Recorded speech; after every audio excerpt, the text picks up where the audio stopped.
Astrologer fraction of seconds ಅಲ್ಲಿ ನನ್ನನ್ನು cheat ಮಾಡಿದ್ದಾರೆ. Hello viewers, welcome to TTM talks Kannada. ನಾನು ಐಟಿನಲ್ಲಿ ಟೆಕ್ನಿಕಲ್ ಕೋಆರ್ಡಿನೇಟರ್ ಆಗಿ ಕೆಲಸ ಮಾಡ್ತಿದ್ದೀನಿ. ರೆಕ್ರೂಟರ್ ಕಡೆಯಿಂದ ಬರುವಂಥ ಸಿವಿಸ್ ಎಲ್ಲನೂ ನಾನು ವ್ಯಾಲಿಡೇಟ್ ಮಾಡಿ ಶಾರ್ಟ್ ಲಿಸ್ಟ್ ಮಾಡಿದ್ರೆ ಮಾತ್ರ ಇಂಟರ್ವ್ಯೂ ಬಂದು ಸ್ಕೆಡ್ಯೂಲ್ ಆಗುತ್ತೆ. ಹಾಗೆ ಬಂದು ಒಂದು ಕ್ಯಾಂಡಿಡೇಟ್ ಬಂದರು, ಅವರಿಗೆ 1.5 ಇಯರ್ಸ್ ಕೆರಿಯರ್ ಗ್ಯಾಪ್ ಇದೆ. ನಾನು ಅವ್ರ ಹತ್ರ ಕೇಳಿದೆ what is the reason for career gap ಅಂದಾಗ ಅವ್ರು ಹೇಳಿದ್ರು ನಾನು SAP ಸರ್ಟಿಫಿಕೇಟ್ ಮಾಡ್ತಿದ್ದೀನಿ ಆ್ಯಂಡ್ ಮೋರ್ ಓವರ್ ಬಂದು ಐಮ್ ಲರ್ನಿಂಗ್ ಅಸ್ಟ್ರಾಲಜಿ ಅಂತ ಹೇಳಿದ್ರು. ಸೊ ನಾನು ಹೇಳ್ತೆ ನನಗೆ ಅಸ್ಟ್ರಾಲಜಿ ಬಗ್ಗೆ ಎಲ್ಲ ನಂಬಿಕೆ ಇಲ್ಲ ಅಂತ ಹೇಳಿದಾಗ ಅವ್ರು ನಮ್ಮ ಡೇಟ್ ಆಫ್ ಬರ್ತ್ ಕೊಡೋಕೆ ಹೇಳಿದ್ರು, ನಾನು ಕೊಟ್ಟೆ.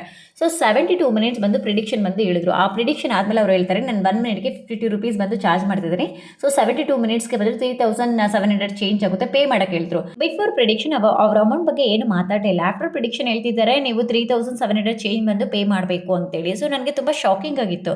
ಸೊ ಯಾವುದನ್ನು ನಾವು ಫ್ರೀಯಾಗಿ ತೊಗೊಳ್ಬಾರ್ದು ಅಂತೇಳಿ ನಾನು 500 ರೂಪೀಸ್ ಬಂದು ಅವ್ರಿಗೆ ಸೆಂಡ್ ಮಾಡಿದ್ರೆ 500 ಎಲ್ಲ ಅವ್ರು ಅಕ್ಸೆಪ್ಟ್ ಮಾಡ್ಕೊಳ್ಳಿಲ್ಲ. ನನಗೆ ಕಂಪ್ಲೀಟ್ ಅಮೌಂಟ್ ಬಂದು ಶೇರ್ ಮಾಡೋಕೆ ಹೇಳಿದ್ರು. ಸೊ ಆಗ ನಾನು ಅನ್ಕೊಂಡೆ ನಾನು ಚೀಟ್ ಆಗಿದ್ದೀನಿ ಅಂತೇಳಿ. ನನ್ನಾಗೆ ನೀವು ಯಾರು ಚೀಟ್ ಆಗಬೇಡಿ. ಇದೇ ರೀತಿ ಮೋರ್ ಯೂಸ್ಫುಲ್ ವೀಡಿಯೋಸ್ ನಿಮಗೆ ಬೇಕು ಅಂತಂದರೆ ಮರೆಯದೆ ಸಬ್ಸ್ಕ್ರೈಬ್ ಮಾಡ್ಕೊಳ್ಳಿ. ಬಾಯ್.